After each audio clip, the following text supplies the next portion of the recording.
Hey, how's it going guys? Captain Kuba here and welcome to another top 10 video. Given that it's been months to almost a year since God of War Ragnarok released, I think it's time to start thinking about what the future holds for this series. I have many theories and plot ideas for what I think could happen in the sequel, but I want to start this new era of the God of War series on a lighter note, talking about 10 Egyptian gods that Kratos and Atreus should definitely fear. Now the sentence I just said is chock full of assumptions, the most glaring one being the assumption that Egypt will be the next pantheon. At the moment, we don't know this for a fact, but given that God of War 2018 almost took place in Egypt, I think it's more than likely that this is where we're going next. That's why I've taken the initiative to start this discussion by talking about 10 powerful Egyptian gods Kratos and Atreus might encounter. By the way, another assumption is the whole Kratos and Atreus. It could just be Atreus or it could just be Kratos. We don't know yet. The gods mentioned in this list are not in any specific order. These are just 10 gods I found really interesting and I needed a way to talk about them. So with that said, here are 10 Egyptian gods that Kratos and Atreus should fear. I want to start this list by talking about the only Egyptian deity we have confirmation in the God of War universe, the goddess of war, Menhin. Her name translates to she who massacres. As a goddess of war, it was believed that she always advanced ahead of the Egyptian army to cut down their enemies with her fiery arrows. And look, there's many Egyptian war gods. Pretty much all of them are related to war one way or another. But I wanted to start this list with Menhin because we already have confirmation that she exists in the God of War universe. Long story short, she's confirmed in the cookbook. Let me know if you want me to make a video talking about all the gods of war Tyr knows about. But the important thing to take away from this is that Tyr thinks of himself as being very different from Menhin.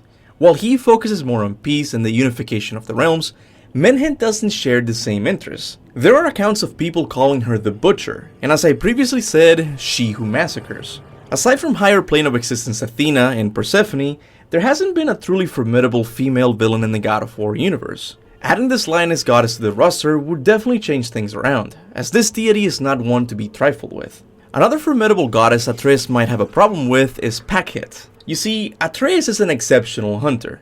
From a very early age, his mother taught him how to identify different animal tracks and how to use the bow to capture said animals. But Atreus hunts out of necessity. The goddess Pakhet, on the other hand, does it because it's in her nature. As goddess of the hunt, Pakhet would wander the desert at night looking for prey to slaughter. And due to her close connection to the desert, it was also believed that she controlled the desert storms in her favor. I'll be honest, I think Kratos can take her easily, but Atreus, I'm not so sure yet. Yeah, he's learned a lot as a warrior, but I don't think he has the same level of experience this ancient deity does. All she has to do is trap him in a desert storm and go to town with her cat claws. But hey, that's just my opinion. The next god is one I'm sure Atreus isn't ready for. Hell, even Kratos might struggle a bit with this one. Of course I'm talking about Sheshmu. Sheshmu is one of the most ancient Egyptian gods, and because of that, not many people know about him. At first glance he seems like the Egyptian Dionysius. He was the god of ointments, perfume, and wine. But there's also a very dark and disturbing side to this deity. Egyptologists have found many prayers to Sheshmu requesting him to dismember and cook other gods in an attempt to nourish the sea's kings. These requests were made because the dead kings needed divine powers from a god to survive the dangerous journey through the stars. I don't really understand the logic of feeding a dead king with the body of a much more important god. But the takeaway here is that to the Egyptian people, Sheshmu was kinda the go-to god whenever you want another god dead. He's the hitman of the Egyptian pantheon. There's even some depictions of Sheshmu that show him wielding two giant knives that look very similar to the Blades of Chaos. And even more messed up, it is said that he would make wine out of human heads by putting them inside his wine press. Yeah, you don't wanna mess with this guy. Another god to be feared is Osiris, god of the dead. Originally, I wasn't going to include Osiris in this list, simply because there's a couple of moments in his story that make him sound like a bit of a wimp. Like a dumbass, Osiris got into a coffin made by his brother Seth, a coffin that Seth would later throw into the river Nile in order to watch his brother drown. Then, after his body pieces were glued back together, he peaced out, leaving his son to get revenge for him. All of these things make Osiris sound like a bit of a weakling, but we can't forget that Osiris was also considered one of Egypt's mightiest rulers. And when he arrived in the underworld, he was given ultimate power over the souls of the dead. So if you're looking for a well-known equivalent, think of Hades from Greek mythology. And we know just how powerful that god was in the God of War universe. But unlike Hades, Osiris isn't taking the responsibilities of the underworld all by himself. Another god in his court is his son Anubis, who's another powerful god in his own right. And if these two gods team up, then they would become pretty much unstoppable. Next, I decided to go with another forgotten god from the Egyptian pantheon, Hemen. Hemen was an ancient warrior hawk who's always depicted fighting the forces of chaos, aka killing a hippopotamus. Why is this a big deal, you ask? Well, there's only one person in the God of War universe who has fought against a mythological hippo and come out victorious. That's right, I'm talking about our boy Kratos right here. And not to get too power scaly on you guys, but if these two guys were able to fight such powerful beasts, then I think it's fair to say that Hemen and Kratos might be equally matched when it comes to strength. And this should be enough to put the fear of Egypt inside Atreus' heart. Now, I'm gonna let you guys in a little secret. Despite the hippos being the most dangerous animal on the planet, I'm still more scared of the crocodile. This thing has everything. It has speed, armor, stealth, one of the most powerful jaws in the animal kingdom, plus the ability to absolutely destroy anyone in water or land. So it's no surprise that one of the Egyptian gods I'm most excited to see in the next game is Sobek, god of water and protector of the Nile. In other words, he's the equivalent of Poseidon, just much scarier looking. And out of all of the Egyptian gods in the God of War universe, I feel like we should be specifically scared of this one. Because during the events of Fallen God, Kratos killed one of his kind. And I don't think Sobek was very pleased with that act. So if we end up going with Atreus to Egypt, he might be able to survive as long as he doesn't mention he's the son of the ghost of Sparta. But if we end up going with Kratos, oof, I expect the fight of the century. Kratos would eventually take him down, but it sure as hell won't be an easy fight. Following Sobek, I have gone with Seth, the god of chaos, war, and destruction. And given those attributes, it's no wonder that he finds himself so high up in this list. Even though I said it wasn't gonna be in a specific order, but oh well. Seth is most known for his involvement in the story of Osiris' death. After becoming jealous of his brother's kingdom, Seth set in motion a plan to take it from him.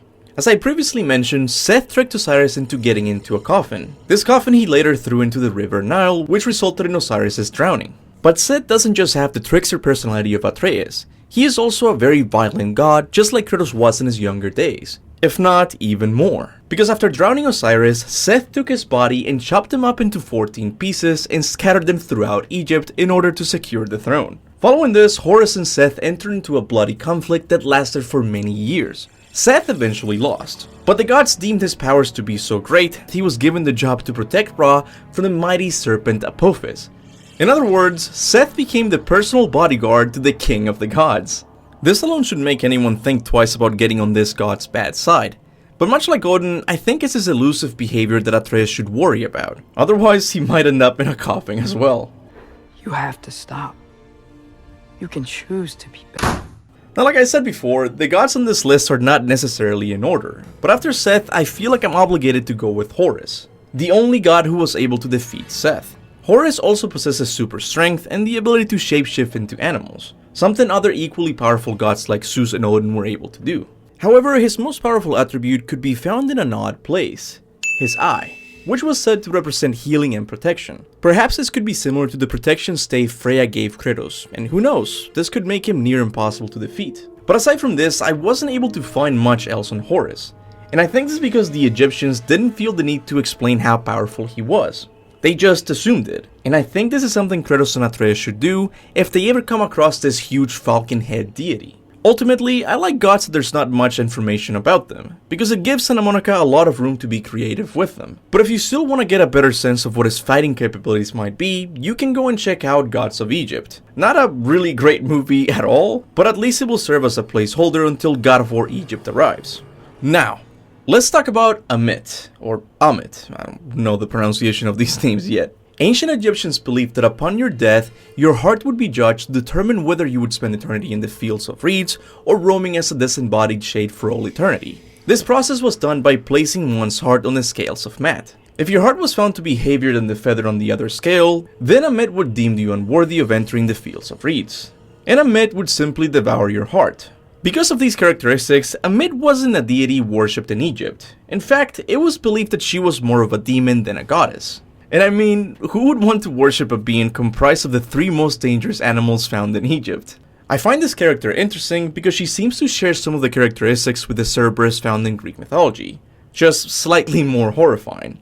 Now, I'm sure you guys saw this coming, but for the number 1 spot, of course I have to go with the ruler of the Egyptian pantheon. But determining which ruler of the gods we will see in the next game is a little bit difficult, because at times the god who had this role was Atum. I actually meant to say Amun. Sorry, I have to be quiet because my wife is sleeping in the other room. Atum, one of the primordial gods of Egyptian mythology in charge of air itself.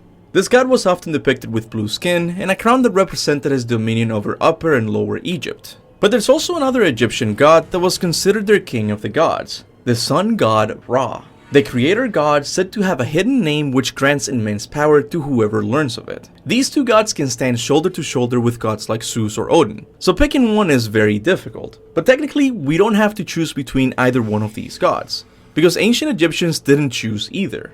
There was a time in history when they just decided to combine the two deities and make a new one called Amun Raw. And I understand that this merger didn't really happen in the lore of Egyptian mythology. It was more of a cultural consensus. But if they were to actually do this merger in the story of the next game, it could lead to one of the most unique villains in the God of War universe. Think about it, a god with two natures who are constantly fighting for control within him. We know that Santa Monica is never going to touch the topic of the Trinity, so this amalgamation of two Egyptian gods could be the next best thing. But maybe we're jumping the gun here. Overall, Amun Ra was considered a benevolent deity that often came to the rescue of those who prayed to him. But despite Amun Ra being a benevolent deity, at the end of the day we can't deny that if either Kratos or Atreus were to fight him, he would be one of the strongest king of the gods to ever exist in this universe. And this, my friends, is a fight that I would not dare miss. So there you have it, guys. 10 Egyptian deities that Kratos and Atreus should be afraid of. When Mimir said that the Egyptian pantheon had many gods, he wasn't kidding. I barely scratched the surface of this pantheon with this video. I'm sure there is still a ton of interesting gods that I don't know about yet. So if you know of an obscure god, make sure to tell me about it in the comments section below.